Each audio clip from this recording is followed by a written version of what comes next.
Bienvenidos, estamos aquí una vez más para hablar de teatro, como lo venimos haciendo ya desde hace muchos años, y le damos la bienvenida a Francisco Hernández. Francisco, ¿cómo estás? Bienvenido.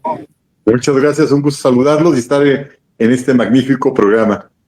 Muchas gracias. Oye, nos vienes a platicar de la noche más venturosa, ¿no? Temporada de Navidad, temporada de este tipo de espectáculos, ¿no?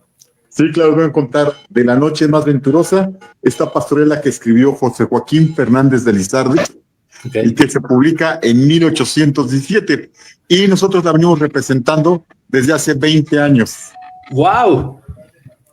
¡Wow! Eso ya es algo, ¿no? Pues yo creo que sí, sin quererlo, se sumaron los años, como las campanas están aquí, así se sumaron los años de pronto. Iniciamos en el Zócalo de la Ciudad de México. En aquella época 20,000 espectadores teníamos. Luego fuimos al altar de los Reyes de la Catedral de México. Luego fuimos al antiguo ayuntamiento, conventos, Espasmo, Museo de la Ciudad de México, muchísimos recintos para llevar esta gran pastorela, que es una síntesis de todas las pastorelas que Lizardi rescata, conoce y crea la noche más venturosa. Wow, suena súper interesante, ¿no? Resumidas todas, por ahí, pues suena más interesante todavía, ¿no? Sí, y digo resumidas porque Lizardi retoma esta tradición y la lleva a los escenarios, la sube a los escenarios. A partir de él, se presenta en el Gran Teatro Nacional, este teatro de Antonio López de Santana, se presenta en el Teatro Relox, en el Teatro Iturbide, que está ahora la Asamblea Legislativa. Entonces Lizardi le da un quiero hacer un espectáculo teatral, y de la cual pues nace esta gran tradición de ir al teatro a ver pastorelas. Y gracias a eso pues tenemos muchísimas pastorelas, no solo en los teatros, sino también todavía en algunas iglesias, templos que se llevan a cabo como parte de nuestra identidad teatral, que viene desde el siglo XVI con aquellos franciscanos, 1524. Ok, oye, pero además han estado en unos escenarios bien interesantes, ¿no? Ahora estoy aquí leyendo que van a estar en el Museo de las Intervenciones, ¿no? Sí, ahí es nuestro tercer año consecutivo. Es el tercer año que nos presentamos con la noche más venturosa y vamos a estar del sábado 14 al domingo 22, a excepción del lunes 16. Okay. Pero de ahí fuera, vamos a estar todos los días a las 7. 16. Sí, todos los días a las 7 de la noche, sábados y domingos, entre semana. Pero rescatamos también algo importante, la vocación de estos espacios, la vocación de aquellas capillas abiertas que se crean para llevar la evangelización y llevar este mensaje filosófico cristiano que traían los franciscanos para convertir a los naturales al cristianismo. Bueno, y ahí fue un convento franciscano en 1598. Entonces es algo importante que el público va a poder disfrutar en su escenario natural esta pastorela. Oye, 20 años haciéndola. Me imagino que si has estado los 20 años, ¿estás en el escenario? Te preguntaría. ¿Actúas también? No, ya no me da la vida, para actuar ya. Imagínense, cuando el principio eran 200 personas en escena, dirigir, coproducir, organizar, no, era sobre especial, y siempre como sucede, bueno, pues ajustando lo más que se puede los presupuestos para que la gente disfrutara una pastorela espectacular en aquella época. Y bueno, ahora, este año es algo interesante. Este año por primera vez no la dirijo yo, sino la va a dirigir el maestro Ulises Mendoza, que aparte también es el Lucifer dentro de la pastorela. Ok, o sea, hay personajes o personas, más bien actores, actrices, que han representado varios años y han cambiado de personaje. Mi pregunta hace rato iba eras más joven hace 20 años, ahora harías otro papel distinto, ¿no? Bueno, el director lo he hecho 20 años y este año ya no lo voy a hacer. Ya voy a ser nada más observador de esta pastorela que hemos llevado a cabo como tradición durante 20 años en Fénix Novohispano. Wow. Le doy la bienvenida a mi compañera Induja por si quiere hacer una pregunta. Llegó un poquito tarde al programa, pero se incorporó rapidísimo. Hola, hola, buenas noches. Oye, sí, tengo dudas, tengo buena duda. Si bien mencionabas que era un teatro evangelizador, hoy por hoy ya no sería con ese mismo fin, sino más bien entretenimiento, ¿o tú cómo lo ves? Pues yo creo que no tanto entretenimiento. Bueno, ¿por qué? Porque voy a decir, entretener es quitarte el tiempo, robarte el tiempo, entre tiempo y tiempo, pero no es eso. Yo creo que la pastorela sigue cumpliendo una función muy importante, más allá de evangelizar ahora, busca llegar y tocarnos en el espíritu, en el corazón, en ese momento para reflexionar, para tener un encuentro con nosotros y como individuos, como seres humanos, busca la pastorela llevarnos a ese lugar que está la fe, la esperanza, el amor, que es lo que nos conduce al final el encuentro con el nacimiento del niño Dios. Ahora las pastorelas, bueno, son muchas de entretenimiento, tienen muchísimo, es maravilloso, muchísimos juegos muy lúdicos, algunas tienen a cuestiones muy pues grotescas, juguetonas, pero nosotros seguimos conservando este texto de Lizardi, que es sobre todo el texto en verso, esos versos que Lizardi nos da y jugamos con la misma comicidad que tiene el texto. Pero dejan decirles que hay que decir que Lizardi está haciendo con esa pastorela también una crítica al comportamiento humano, pero no el comportamiento humano universal, sino el comportamiento de cómo vamos a ser los mexicanos. Ahí se vislumbra el ser ya del mexicano. Entonces hay una fuerte crítica. Además hay un diablo o Lucifer, que no es un diablo grotesco, grosero, violento, sino es un diablo que nos conduce a la reflexión y nos hace divertirnos a través de los pastores que cometen diferentes errores, no por ignorantes, sino por los pecados capitales que todos llevamos, ¿no? O que todos nos excedemos. Entonces, una pastorela, voy a decirlo de esta manera, blanca, que no tiene groserías, que no tiene todos estos elementos pues muy actuales, sino buscamos respetar eso y sobre todo darle también al público el elemento de atmósfera con la parte musical. Tenemos un cuarteto de cuerdas barroco que toca música correspondiente a la época. Entonces eso te da otra percepción. Tenemos cello, violines y viola. Además tenemos una soprano, tenemos un guitarrista de música barroca. Entonces eso, y en el espacio, te va llevando y te va conduciendo a esto que queremos, a ese momento de reflexión, a ese momento de encuentro del ser humano consigo mismo. Y de buscar sobre todo llegar a este momento de paz e intimidad que de pronto no lo tenemos con nosotros, y ahí, en ese momento se da al final de la pastorela. Oye, fíjate que hace poquito, la semana pasada, estuve en un espectáculo de tipo pastorela y la verdad yo salí no muy contento porque usan las malas palabras, el doble sentido sexual y de todo tipo, y me parece que eso ya se sale de lo que es una pastorela, que hagan un espectáculo si quieren, pero pues no usando ese tipo de argumentos según ellos para hacer reír a la gente, ¿no? Cosa que me parece absurda. Y por el otro, quería hacer este comentario, y por el otro lado preguntarte, oye, en verso, mis respetos para los actores, ¿no? Si de por sí aprenderse una obra de teatro no es fácil, ahora aprenderse el en verso, en donde no te puedes salir ni inventar nada, pues debe de ser mucho más complejo, ¿no? Sí, claro. Sí, bueno, no creo creo que es más fácil. Bueno, la compañía se dedica al teatro clásico y en el 2000 conseguimos el título o registrar el título de Compañía Nacional de Teatro Clásico. Entonces, es precisamente buscar la musicalidad en el verso y el mismo verso le da a uno las acciones. Entonces, es más fácil para el actor y es más delicioso auditivamente para el público. Entonces, eso es muy importante dentro del trabajo de la pastorela. Ahora, los actores que están con nosotros, como Alelí Ábrego, que ha representado a Sor Juana Inés de la Cruz, Pedro Adame, Daniela Pérez Acosta, Norma Duarte, Jessica Gámez, todos han trabajado el verso en la universidad, y aquí también se sigue trabajando el verso, pero con la finalidad de que el público disfrute más estos textos, que en verdad son apasionantes por todo lo que nos muestran y nos enseñan. Ya. Oye, mencionabas, es blanca, es decir, puede ir desde el chamaquito más pequeñito hasta el adulto más grande.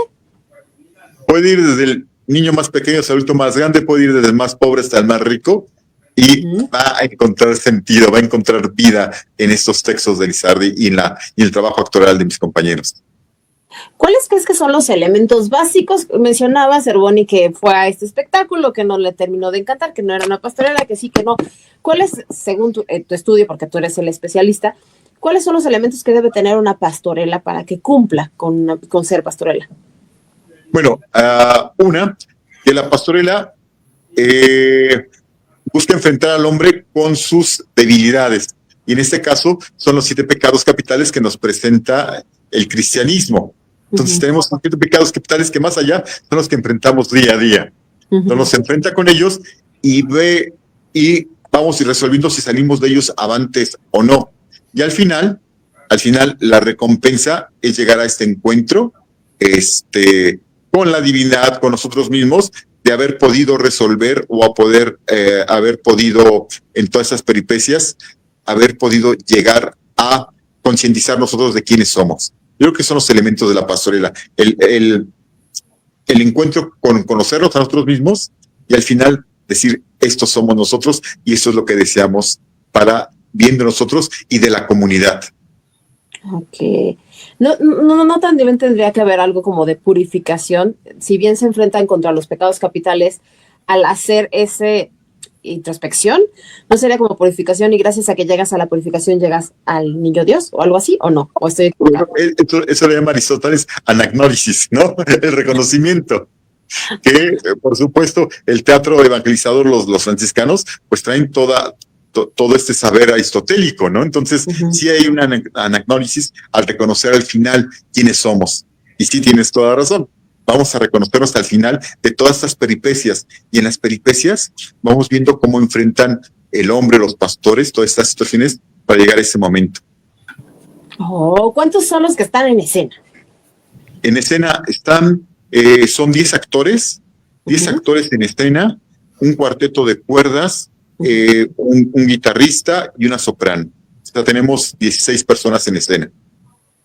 Si bien se ha representado durante 20 años, ¿ha habido modificaciones del director anterior, tú, Francisco, al de ahora? No, se cambiaron cosas, no, porque obviamente pues cada director tiene su punto de vista, ¿no? Su ideología, pero ¿se cambió ahora esta dirección nueva? Pues fíjate que eso es difícil de decir, porque bueno, yo fui el director 19 años, pero te voy a decir 2 cosas. Una, creo que Ulises Mendoza es un actor que ha venido trabajando conmigo durante 7 años y ha entendido cuál es el objetivo de la compañía. Y bueno, llevar el verso, llevar el teatro clásico a su gran expresión para que el público lo disfrute. Y eso lo tiene muy claro. Él estudió en la Escuela Nacional de Arte Teatral. Entonces tiene esta formación. Entonces el público va a continuar con esta misma línea. Lo que va a cambiar van a ser algunos trazos. La producción casi es la misma, se ha ido enriqueciendo cada vez más visualmente porque el vestuario lo hace Brisa Alonso y es un vestuario clásico que lo vas a ver si buscas una pintura de casta, las pinturas de casas, estos cuadros de casas del siglo XVIII, pues verás ahí los vestuarios que utilizamos dentro de la puesta en escena. Eso también lo sigue conservando el director y también sigue conservando el juego y uso de los espacios que tienen esta vocación como el exconvento de Churubusco. Bueno, también lo hemos hecho en diferentes teatros, pero bueno, en este caso se sigue conservando esa línea.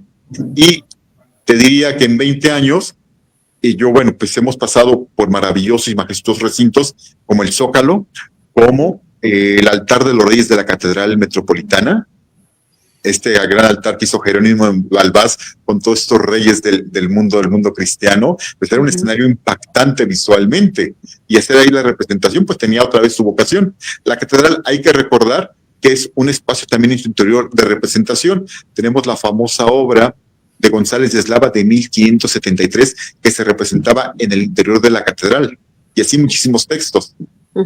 Pero es volver a rescatar este sentido. Y bueno, en 20 años sí ha habido muchísimas modificaciones en cuanto a que se invierte menos dinero en el público para ir al teatro.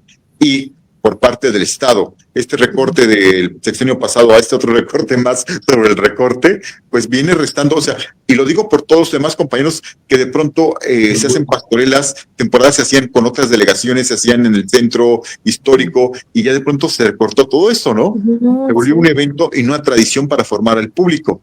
Esto es por una parte, y también que hemos perdido muchísimo público, todos los que nos dedicamos al arte teatral, en estos 20 años. Es una pena y una tragedia la menor cantidad de personas que asisten ya al teatro. Y bueno, te explican que la violencia, que el costo, la inflación, muchísimas cosas. Más allá de todo eso, es algo muy lamentable.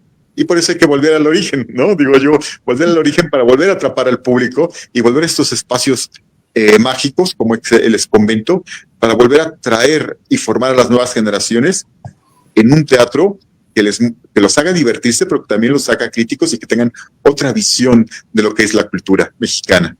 Exacto. Ahora, incluye ponche y tamales, gourmet. Ah, bueno, incluye ponche y tamales porque hay que cerrar el espectáculo barroco, ¿no? Lizardi dice en una parte de la pastorela lo que va a cenar Bato y se te antoja todo lo que hay ahí, ¿no?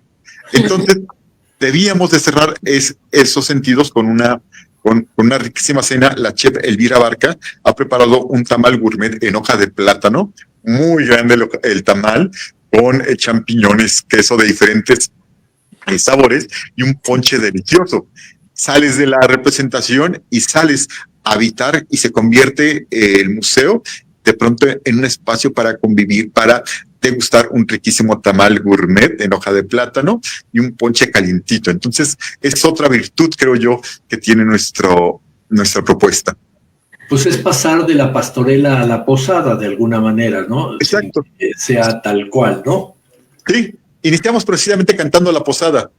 Iniciamos cantando la posada para ver la representación, terminamos la representación y vamos todos a degustar los alimentos de la nación mexicana. Bien, ¿qué se siente después de 19 años ahora no dirigirle y solo ser espectador? Pues yo creo que es un triunfo y un logro enorme. Seguro. Y te relaja demasiado, ¿no? Bueno, no mucho, porque todavía hay muchas cosas que ver de cuestión de gestión, de organización, pero sí es legar a otros el trabajo que uno ha llevado en ese tiempo. Y al final de cuentas, pues yo hablo mucho de la herencia cultural que tenemos y ir legando a otras generaciones el trabajo que hemos desarrollado para que no se pierdan esos espacios. Por ejemplo, nosotros hacemos el Via Crucis del Zócalo. Eso llevó 25 años haciéndolo, ¿no?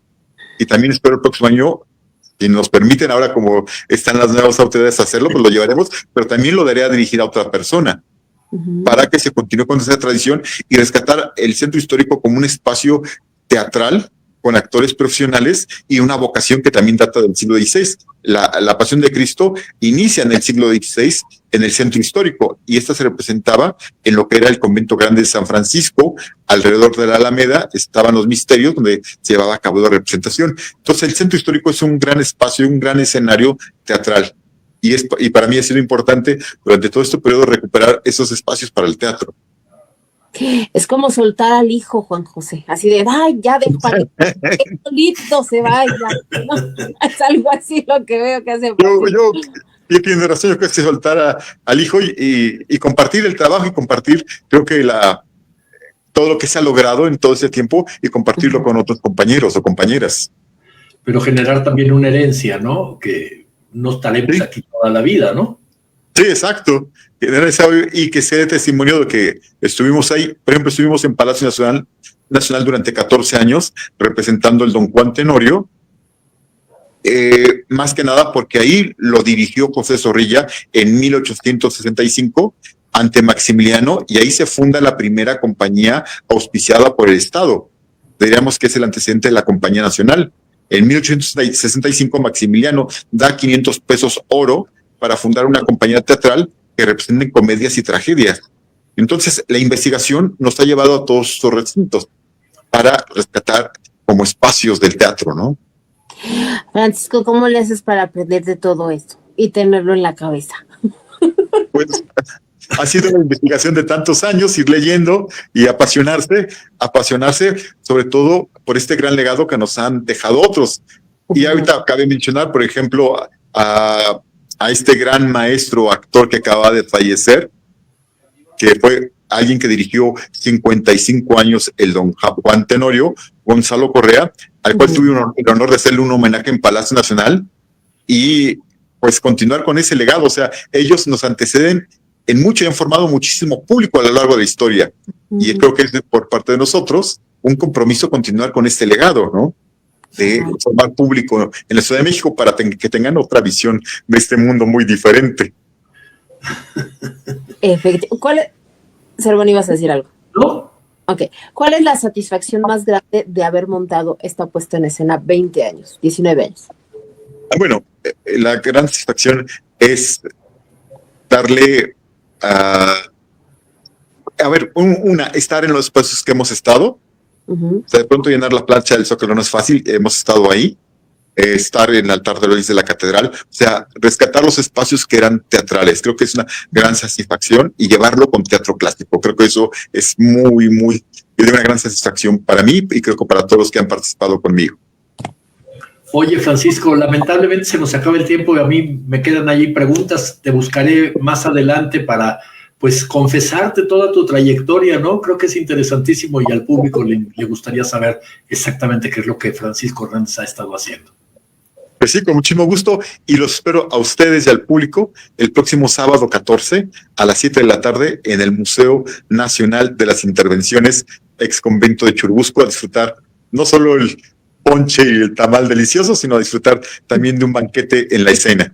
Acuérdense, del 14 hasta el 22, excepto el lunes 16, me dijiste. Sí, exacto, así es. Ok, perfecto. Pues Francisco, fue un gusto tenerte por aquí, que tengas una buena noche y mucha mierda, que venga mucho público. Muchísimas gracias, muy amables y gracias por difundir nuestro trabajo. Encantado. Gracias. Espérate, bye. Hasta luego, buenas noches.